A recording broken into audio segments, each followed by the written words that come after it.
Hello students, आज हम देखेंगे कि फ्लो चार्ट क्या होते हैं और कैसे बनाए जाते हैं। लास्ट लेक्चर में आपको मैंने बताया था कि किसी भी प्रोग्रामिंग प्रॉब्लम को सॉल्व करने के लिए जब हम स्टेप बाय स्टेप उसे लिखते हैं सिंपल लैंग्वेज के अंदर, तो हम उसे एल्गोरिथम कहते हैं। लेकिन एल्गोरिथम छोटी प्रॉब्लम्स के लिए तो ठीक है, लेकिन अगर बड़ी या कॉम्प्लेक्स प्रॉब्लम्स हो जाती हैं तो उसे लिखना बहुत ज़्यादा मुश्किल हो जाता है। इससे बेटर वे क्या रहता है कि हमें एक मोर वर्सेटाइल, एक विजुअल अल्टरनेटिव चाहिए जिससे कि हम ग्राफिकली रिप्रेजेंट कर सकें अपनी प्रॉब्लम को, कि हम कैसे कैसे स्टेप बाय स्टेप इसे सॉल्व करेंगे। तो उसे हम कहते हैं फ्लो चार्ट। तो फ्लो चार्ट क्या है? आपका विजुअल या ग्राफिकल रिप्रेजेंटेशन है एल्गोरिथम का ही होगा, इसमें भी स्टेप बाय स्टेप सॉल्यूशन ही। तो आपको फ्लो चार्ट कैसे बनाने हैं उसके लिए हम आपको बता रहे हैं कुछ सिंबल्स। तो जब भी आप फ्लो चार्ट बनाओगे उसको स्टार्ट या एंड करने के लिए या टर्मिनेशन के लिए आप ओवल यूज करेंगे। इस ओवल शेप के अंदर आप स्टार्टिंग और एंडिंग ही डालेंगे।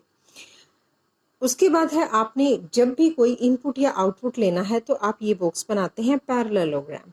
नेक्स्ट, जब भी कोई प्रोसेस शो कर रहे हैं, जैसे आपने दो नंबर लिए थे ए एंड बी, तो इनपुट आउटपुट इसमें डाल दिया, उन दोनों का एडिशन डालना है तो वो प्रोसेस में डालेंगे आप, जिसमें आपने लिखा था C is equal to A plus B.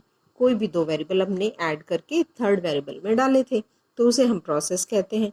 Next है डिसीजन, कि जब आपको कोई डिसीजन लेना हो कि कोई पर्टिकुलर कंडीशन है, सपोज ए की वैल्यू डाली हमने 10, वो ट्रू है या फॉल्स है, वो हमारा इवन है या ऑड है, ठीक है। तो वो हमने कोई भी कंडीशन जब चेक करनी होगी तो हम ये डायमंड बॉक्स यूज करते हैं।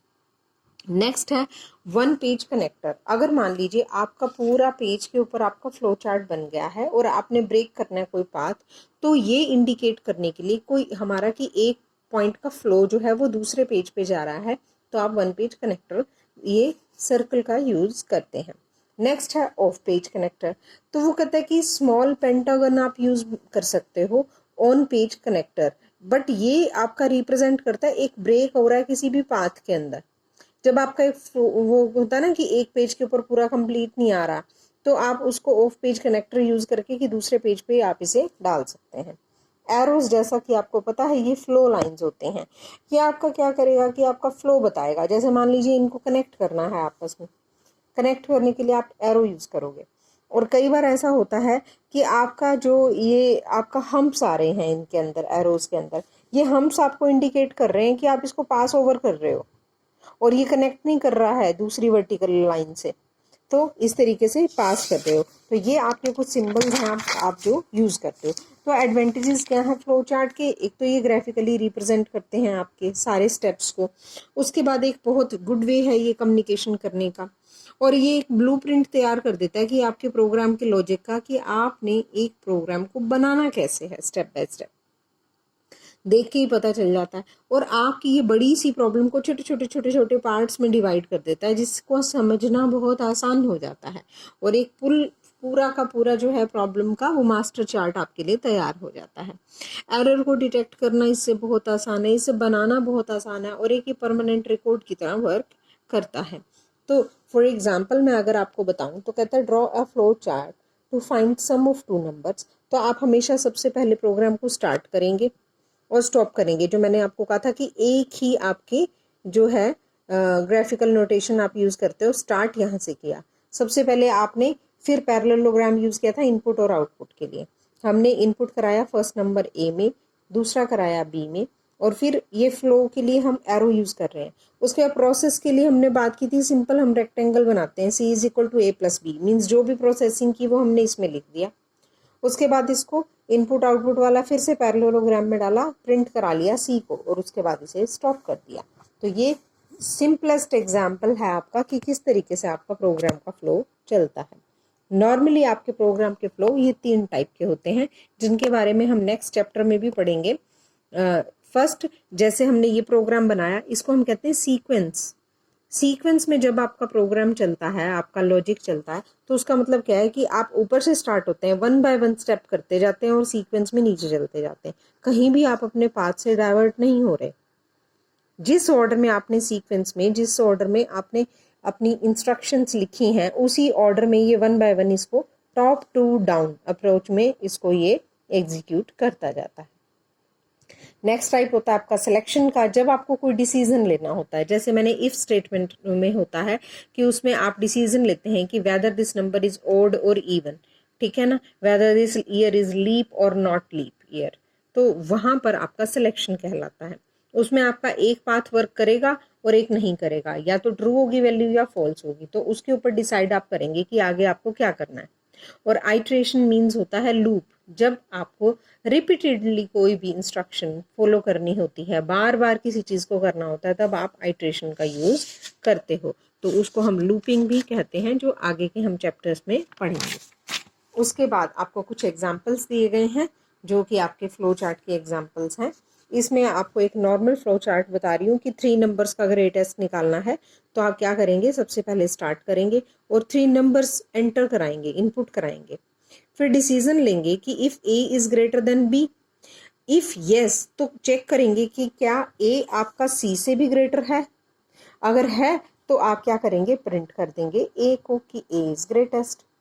अगर आपका स्टार्टिंग से ही फर्स्ट कंडीशन में ही आ जाता है कि A is not greater than B, तो चेक करेंगे कि क्या बी आपका सी से भी ग्रेटर है, इफ यस तो बी इज द ग्रेटेस्ट।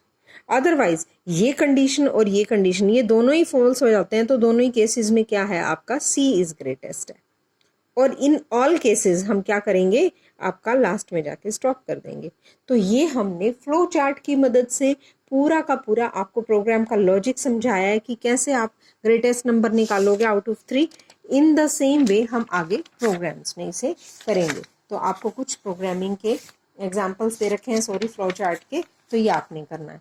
तो जब आप एक सी लैंग्वेज यूज़ करोगे, तो सी लैंग्वेज आपके डेनिस रिची ने डेवलप की थी और AT&T बेल लैबोरेटरीज में इसे डेवलप किया गया था, और बहुत ही सिंपल और मोस्ट पॉपुलर लैंग्वेज है। It can be called the mother of all languages. तो इसकी इम्पोर्टेंस क्या है, बहुत ही अच्छी क्वालिटीज़ हैं इस लैंग्वेज के अंदर।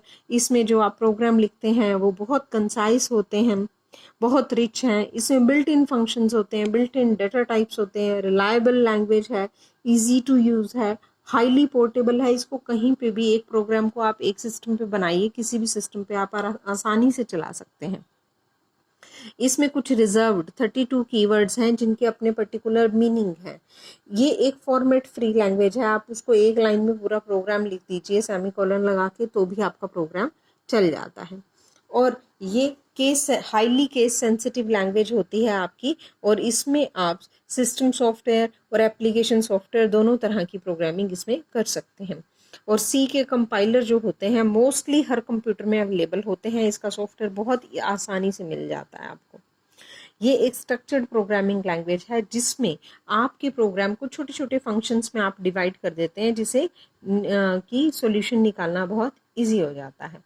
और लाइब्रेरी फंक्शन और बिल्ट इन फंक्शन तो इसमें हैं ही।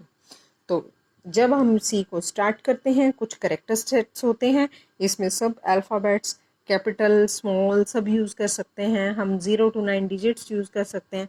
और ये हाईली केस सेंसिटिव लैंग्वेज है, इसमें कैपिटल और स्मॉल लेटर्स को अलग अलग डिफ्रेंशिएट किया जाता है।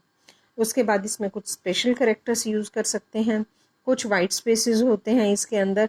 और उसके बाद अगर हम इसमें बात करें तो सबसे मेन चीज़ है इसके अंदर कुछ टोकन्स होते हैं। टोकन्स की अगर हम बात करें तो इसमें कुछ कीवर्ड्स हैं, 32 के अराउंड इसमें ये वाले कीवर्ड्स हैं, इनका एक पर्टिकुलर मीनिंग होता है। आइडेंटिफायर्स क्या होते हैं, हमारे जो हम अपने फंक्शन को, अपने प्रोग्राम को या वेरिएबल्स को नेम देते हैं, उन्हें हम आइडेंटिफायर्स कहते हैं। कॉन्स्टेंट्स जिनकी वैल्यू फिक्स होती है, जैसे किसी वेरिएबल को वैल्यू दे दी खाली 9, 11, 18 समथिंग कुछ भी।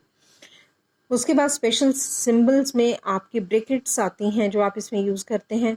कुछ ऑपरेटर्स होते हैं, जैसे प्लस ऑपरेटर है, इसका मीनिंग आपको मालूम है, एडिशन करते हैं इससे। माइनस है, इससे सब्ट्रैक्शन करते हैं। स्ट्रिंग्स क्या होते हैं, आपके डबल कोट में जब भी हम किसी भी वैल्यू को लिखेंगे तो उसे हम स्ट्रिंग कहेंगे, चाहे वो कैपिटल लेटर में हो, स्मॉल में हो, या फिर मिक्स्ड मोड में ही हो। तो इसी तरीके से हम कांस्टेंट की बात करें तो 2 टाइप के कांस्टेंट्स होते हैं आपके, न्यूमेरिक कांस्टेंट्स और करेक्टर कांस्टेंट्स। करेक्टर कांस्टेंट्स की अभी हमने बात की कि सिंगल करेक्टर कांस्टेंट में हम यूज़ करते हैं कि जिसमें हम सिंगल करेक्टर लिखते हैं, जैसे खाली ए लिख दिया, और उसके कुछ कॉम्बिनेशन है जिससे पूरा कोई नाम लिखना है तो आप उसे स्ट्रिंग कांस्टेंट कहते हैं। न्यूमेरिक में 2 टाइप्स के हैं, इंटीजर एंड रियल। इंटीजर क्या होते हैं? जो सिर्फ होल नंबर्स लेते हैं। It may be in minus, it may be in plus, but it will only contain whole numbers. और अगर आपको कुछ फ्रैक्शनल नंबर्स चाहिए, कुछ डेसिमल प्लेसेस वाले नंबर चाहिए, तो उसे हम कहते हैं रियल कांस्टेंट्स।